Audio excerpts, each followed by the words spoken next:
Hey everyone, welcome to Street Smarts.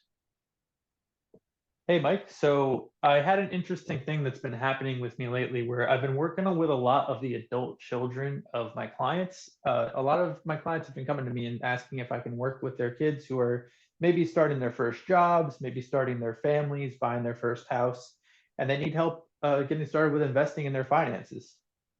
Yeah, Rich, that's great. I've had that happen too. And it can be challenging because you got to balance the needs of different generations, within that same family.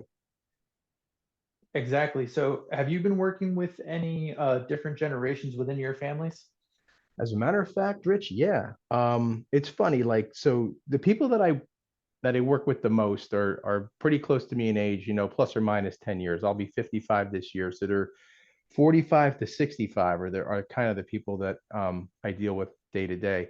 And they're called like the sandwich generation. They're kind of trapped in between having their own kids, living at home with them, and then potentially having an older parent or older parents that either are or could be their financial responsibility. So when we do financial planning here, we always ask, does it make sense to get other people involved? And when we do that, what we're really essentially asking for is a family meeting. Yeah, so tell me a little bit more about what happens on one of those family meetings. Well, yeah, first of all, we do a preliminary call with our client, and they might say, "Hey, I want you to talk to my children, or I want you to talk to my mom and dad." Again, depending on the situation. And what we always do is say, "Is it clear? Are we able to talk about your finances openly?" Right? Because sometimes that's really confidential stuff, so they don't want to share everything, but they might want their kids to know where their wills are, or they might want to, kind of have us look at mom and dad's assets. And really, at the end of the day, Rich, all we're looking to do is just make sure all I's are dotted and T's are crossed with the older generation. In other words, mom and dad that might be, 80 to 90 years old, somewhere in that window, that their beneficiaries are up to date, that they have an estate plan, they have a power of attorney, they have a healthcare directive, just so, in the event that they do pass, unfortunately, it's seamless from a financial perspective. It just things go down the chain the way they're supposed to happen. So that's really why I kind of reach out and go up the tree. What's your experience like when you work with, the clients that we're talking about and you're talking to their children? Yeah, it's really similar in terms of people are usually worried about how confidential it is. Some kids don't want their parents to maybe know everything about their finances, which is understandable. Right. But it's important for everyone to know that we only share the information that they want to be shared.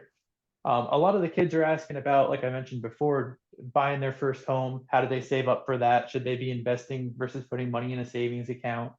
A lot of them want to know about paying off student loans and debts. Maybe they're buying their first nice car.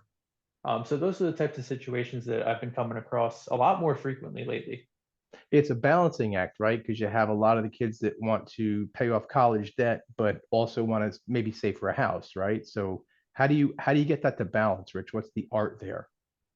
Yeah, it really depends on the person, depends on how much they're saving. That's why we like to have these family meetings or even just individual calls with the clients to just have the discussions about what makes most sense for their specific situation. Yeah, exactly. Yeah, and that's, again, being thorough, right? So you want to be thorough with the younger generation. I want to be thorough with the middle and older generations too, because again, the assets are going to wind up, down the family tree one way or the other, if that's what the intent is. So, Rich, how does someone schedule some time with you or me for a family meeting? Yeah, so if they click on the links that we always have inside of our emails and our signatures, they can get on our calendars, and there's actually a little radio button that they can click off that's called family meeting. Mhm. So if they're interested in having us meet with either elderly parents or kids, sometimes we even work between all three generations. We work with the entire family, even Yep, brothers and sisters and cousins. So if that's the case, they can click that little button and get on our calendars. great. Anything else that they should know, Rich? If they wanted to know anything else, just the best thing they can do is schedule a meeting with us and we'd be happy to help them. Sounds great. All right. Well, thank you everybody for tuning into this episode of Street Smarts and have a great day. Thanks, everybody. Take care.